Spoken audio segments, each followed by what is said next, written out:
Hey, here we are, guys. Peacemaker, Season 2, Episode 2. A man is only as good as his bird. And what a bird. Definitely what a bird. Eagly. Hey, I like to also append on to this, from my review perspective, it is Eagly rocks. Eagly is the hero. Eagly is awesome. And I have a wild theory I want to share with you about where I think this show is going. Norb was silver-aged. Hey, we discuss current events like this and some of the influences from classic age, golden age, bronze age of comic books, TVs, and movies. And in this case, DC universe. And also, there's a little connection with Fringe, even though I don't consider Fringe necessarily being in that sweet spot area, but Fringe has been influenced as well, and Fringe has an impact here as well. And that hint has something to do with my wild theory, which we'll get into in a while.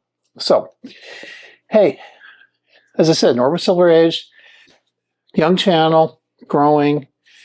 We need your support. Definitely need your support to keep growing. Please hit that subscribe button. I don't have a button, but hey, please hit subscribe and also like. So basically, bottom line, I really want to like Peacemaker Season 2. I'm struggling right now. I gave it like a bronze for last week's episode. I only gave that from the potential perspective moving forward.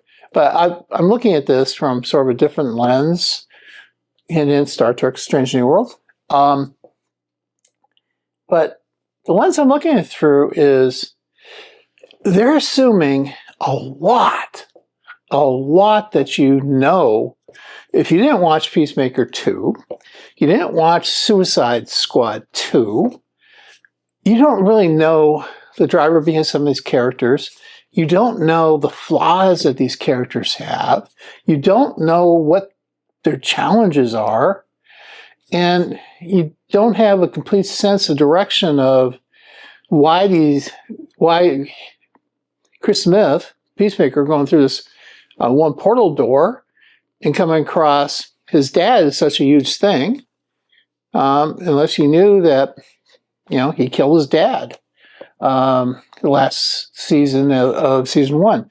Now, the other issue we have here is this isn't entirely anybody's fault, but we did have the writer's strike in place, and this came out, I think it was early 2022, and I think it was finished by March or April.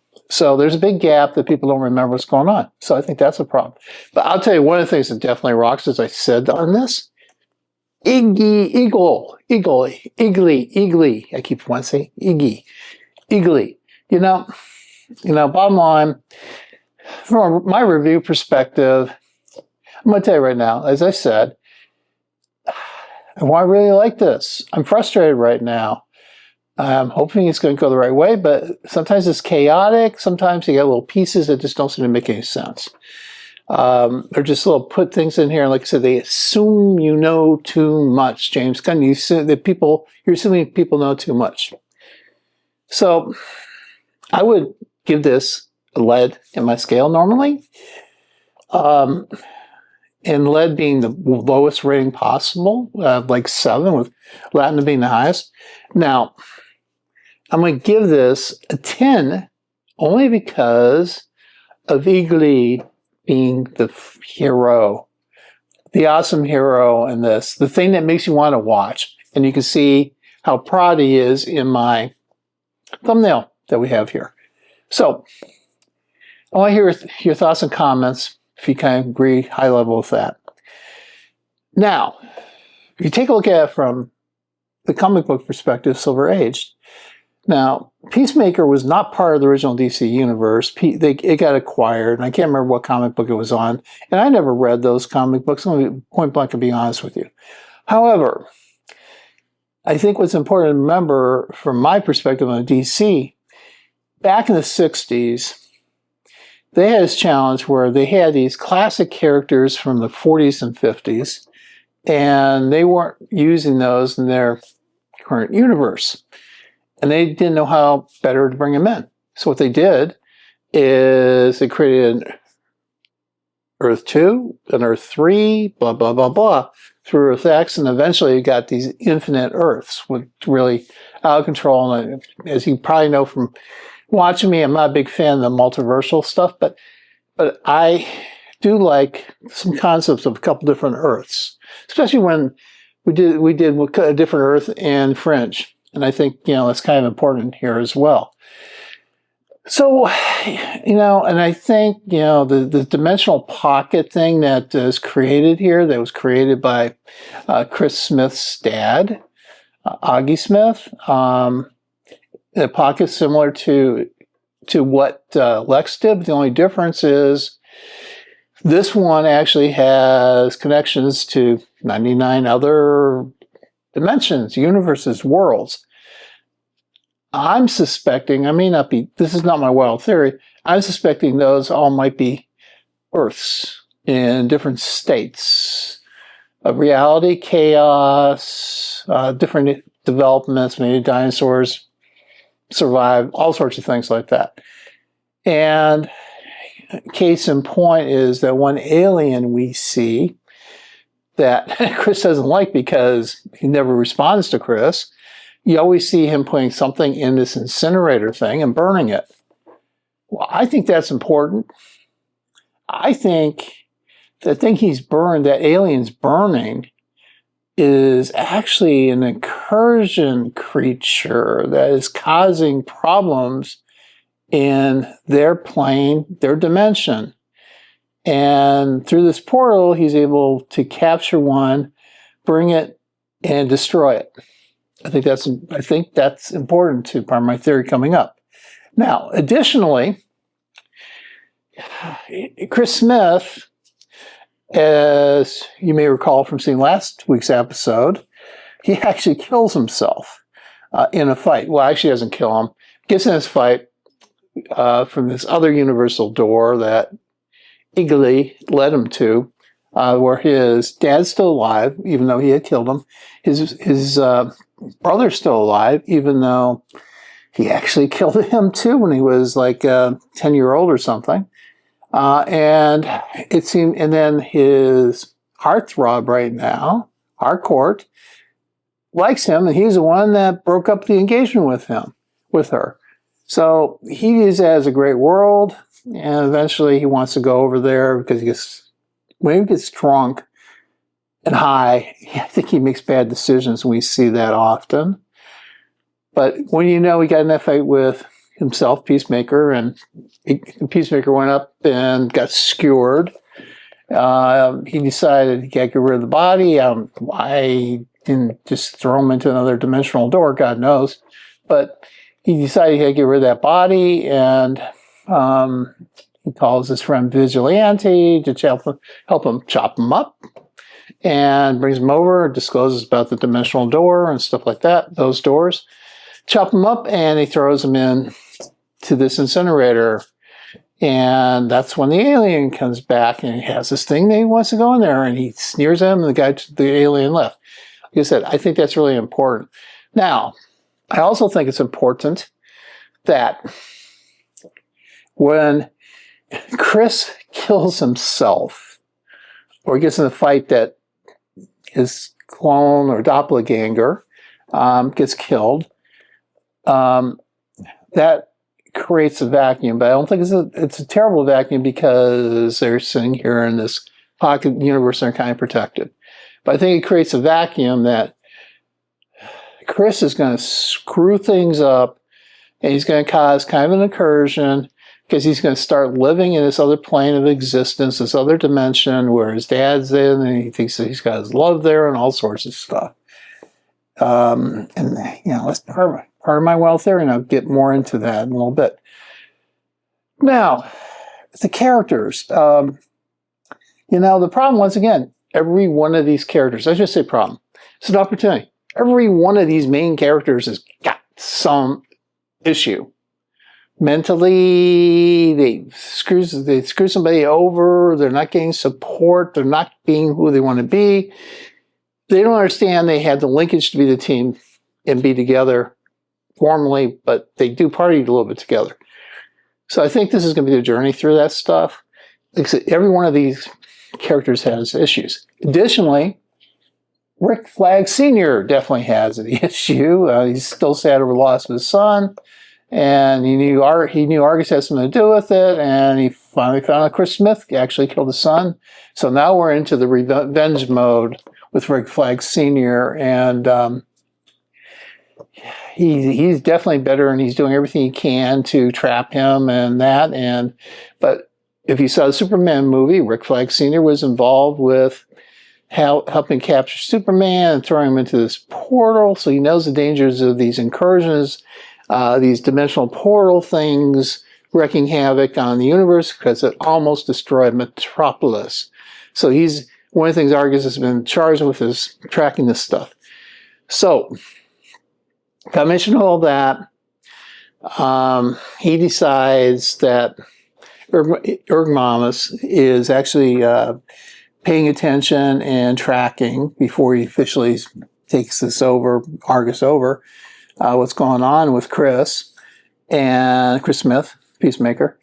And he sends over another agent to work with him. Oh my God, that agent. God, that agent. Piece of work that guy is. Langston Fleury. What a piece of work he is. Man, played by Tim Meadows. If there was a poster boy for what HR does not want, it's him. And I'm not talking just HR today. Yesterday, I'm even talking HR potentially in the late 70s. I don't think they would have tolerated everything he did. But they would have slapped his wrist or something and maybe not get fired or whatever. The guy has no boundaries about saying what he's going to say. Calling people bizarre names. Some of them can't say. And that's one of the things about this show. They have sometimes no boundaries. They show orgies and that kind of stuff. So, but the thing about Fleury, who when he got assigned and scared the hell out of Igmamus, Fleury tells stories, but one of the stories he tells is he's bird blind. He cannot see birds as bird. I mean, he sees them as birds, but he can't tell the difference between a canary or an eagle or anything else. He can't determine the size. He's got this weird blindness. Kudos to you, James Gunn, because that makes this Eagly hero stuff even better. So this tracking thing goes on. Igmamus and everyone else goes to this party, and then at that point in time, Langston is under instructions to go into Chris's home, and they wait till he's gone, so they go in the home. They get evidence of the dimensional portal of some sort, and before I think they're going to try blowing it up. Eagly says, "No, out of my house," and attacks them all, scares them all out of there. And there's one point where Eagly could have died through Langston's hands, but because Langston's got this bird blindness, he doesn't do that. Eagly kicks butt, rips an eye out of somebody, and whams some people, and these guys eventually leave. Eagly, our hero, yay, yay, yay, rocks, rocks, rocks. Love it, love it, love it. And you know what? James Gunn and his characters, animal characters and heroes. In this case, awesome, love it, love it, love it, love it. That. So good. That's the thing I really love about this episode. But like I said, the things I hate is everything's disjointed, fragmented. You don't get enough history of the baggages and why it's important all this stuff is happening. And the 99 doors, portals to different universes, and get into that right now. I think the dimension that Chris Smith got led to by Eagly, where he sees all the things that he's missing in his life, missing his dad in a way, and his young brother, and other things in a romance. And every time he seems to get drunk in that, since he discovered this, he wants to go over there. He's made the decision to go over there.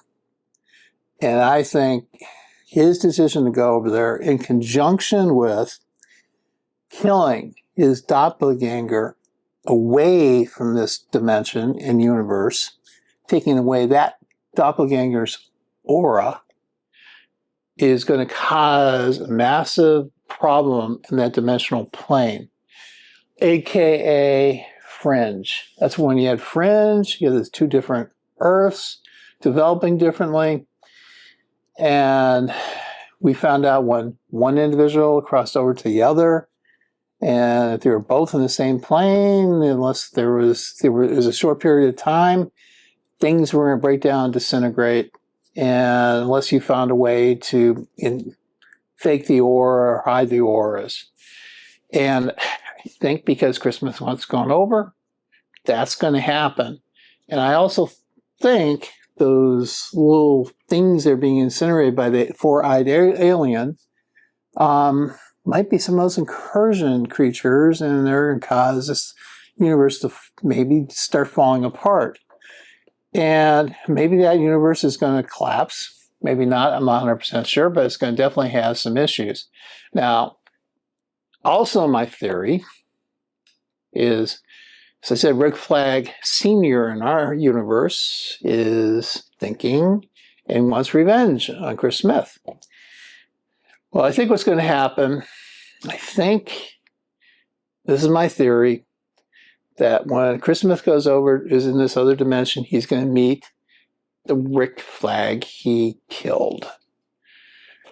And under Amanda Waller's orders from Peacemaker 2, or Suicide Squad 2. And I think there's going to be some, I don't know, kumbaya or hatred or whatever. But I think what's going to eventually happen, too, is Rick Flagg Sr., his Argus team are going to find a way to break into the dimensional portal. They're going to find that door because they're going to find a trail that Peacemaker's team is going back there, going into that portal, bring Chris back to this world. I think he's going to go over there. He's going to find his son, and the universe is going to start falling apart over there. People are going to start dying. And I think he's going to bring his son back, and they're going to figure a way to protect his aura. His aura is not going to be a problem coming over because his son's already dead in this universe. So that's my wild theory. I'd like to hear your thoughts about that. I think, I've been thinking about this for a while because there's got to be a reason we have the alien. And, there's got to be a way that Rick Flagg Sr. can somehow bridge his gap with Chris Smith, Senna, there's got to be some way to do that. I think that's going to happen. I want to hear your thoughts. Once again, though, I'm giving this episode a 10. I would do a lead, but except for our big hero, Eagly. And then just saying that's the lowest thing. My ratings, once again, go lead, 10, bronze, silver, gold, platinum. You can see how far this is. Hey, everybody. Have a great day.